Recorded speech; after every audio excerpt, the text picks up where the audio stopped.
ইকরা কিতাবাকা কাফা বিনাফসিকা লিয়াউমা আলাইকা হাসিবা। পাঠ করো সেই কিতাব, আজ তুমি তোমার নিজের হিসাব কিতাবকারী হিসাবে যত।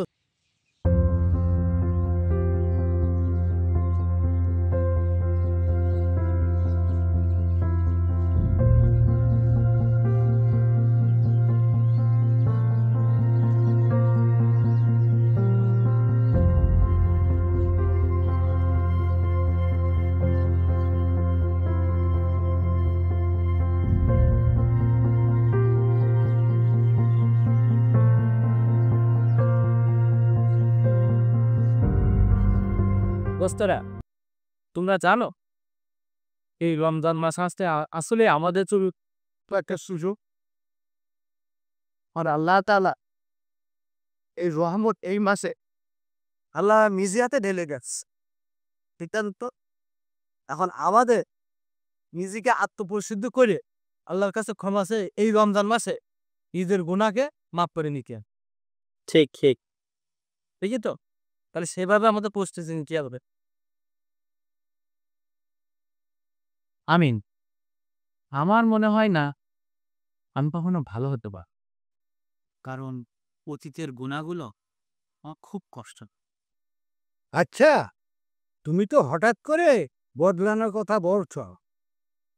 আমরা কতদিন ধরে এই সমস্ত করে আসছি, এটা তুমি জানো? হ্যাঁ, ঠিক। তাহলে মনে হলে আর আচ্ছা, তাহলে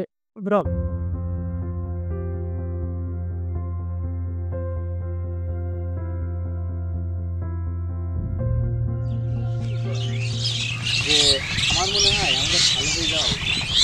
আসলে ভালো হওয়ার একটা সময়, আমাদের এই সুযোগটা আসলে কাজে লাগাতে হবে। ঠিক, কাজে না লাগালে সমস্যা হবে, কাজে লাগাতেই হবে। যেভাবে শোন, আজকের থেকে আমরা 3 জন 5 ওয়াক্ত নামাজ পড়বো একসাথে, কি বলিস? হ্যাঁ হ্যাঁ হ্যাঁ। আর 30টা রোজা আমরা পালন করব। সাথে সাথে প্রতিটা তারাবি নামাজ আমরা একসাথে আদায় করব, কারণ জীবনে অনেক অন্যায় অপরাধ করেছি একসাথে, আর ভালো হচ্ছেও একসাথে, আর প্রতিটা নামাজ আদায় করব একসাথে। আর আমরা চাই না সামনের দিনগুলোতে আমরা আর অপরাধ করি, কারণ এই পবিত্র রমজান মাস 1000 মাস অপেক্ষা উত্তম, কি তাই না? ঠিক ঠিক। তাহলে আল্লাহ কিন্তু এই রমজান মাসে আমাদের একটা সুযোগ দিয়েছে, এই সুযোগটা কিন্তু আমাদের কাজে লাগাতে হবে। আমরা এই মাসে তওবা করব, আমরা যত বেশি নামাজ কালাম করব আর যত বেশি তওবা করব, আল্লাহ কিন্তু আমাদের পুরনো দিনের সমস্ত পাপ ক্ষমা করে দিতে পারে, ঠিক তাই না? ঠিক। তাহলে আজকের থেকে আমাদের ওয়াদা থাকবে কি, একসাথে নামাজ পড়বো সবাই মিলে, তাই না? হ্যাঁ, ইনশাআল্লাহ মনে থাকে। তাহলে আজকে সন্ধ্যায় আমরা মাগরিবের নামাজ পড়ব, আর সাথে সাথে আমাদের যখন তারাবি জামাত শুরু হবে তার আগে কিন্তু আমরা 3 জন একসাথে মসজিদে ঢুকব। কথাটা যেন মনে থাকে, ইনশাআল্লাহ ইনশাআল্লাহ। আরে বয়স চটে এই জেলায় সোজা পথে চলতে হবে। আজ থেকে সবাই মিলে তারাবি নামাজ পড়তে যেতে হবে, বুঝতে পারিস? বুঝতে পারছি, ঠিক আছে। আরেকটা কথা সেলিম, বদলাবার জন্য শুধু নামাজ পড়লে হবে না, আমাদের মনটাকে পরিষ্কার করতে হবে। আল্লাহ আমাদেরকে ক্ষমা করবে, তবে আরো বেশি আল্লাহর প্রতি আন্তরিক হতে হবে। ঠিক বলেছি।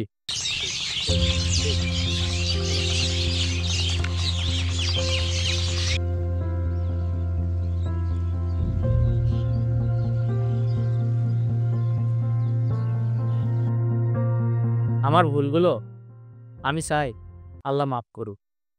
আজ থেকে আমি বদলানোর চেষ্টা করব। চলো আমরা নামাজের জন্য মসজিদে যাই, আর আজ থেকেই আমাদের নামাজ শুরু হবে, বুঝছো? হ্যাঁ, এই রমজান আমাদের এক নতুন জীবন উপহার দেবে। মহান আল্লাহ তাআলা সূরা বনী ইসরাইলের 14 নম্বর আয়াতে বলেছেন, আউযুবিল্লাহি শাইতানির রাজিম, বিসমিল্লাহির রহমানির রহিম, ইকরা কিতাবাকা কাফা বিনাফসিকা লিয়াউমা আলাইকা হাসিবা। পাঠ করো সেই কিতাব, আজ তুমি তোমার নিজের হিসাব কিতাবকারী হিসাবে যথেষ্ট।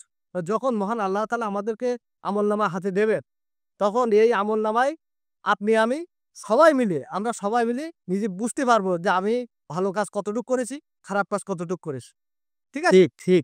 সেজন্য আমাদেরকে সবসময়ের জন্যে ভালোভাবে চলতে হবে। আল্লাহর হুকুম আল্লাহর পালন করতে হবে।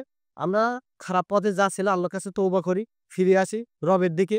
তিনি আমাদেরকে ক্ষমা করেন। হ্যাঁ, ঠিক। চল। চল তারপরে চল। চল আদালত সেবায় ভর্তি হয়ে চল। চল, চল। চল, চলো।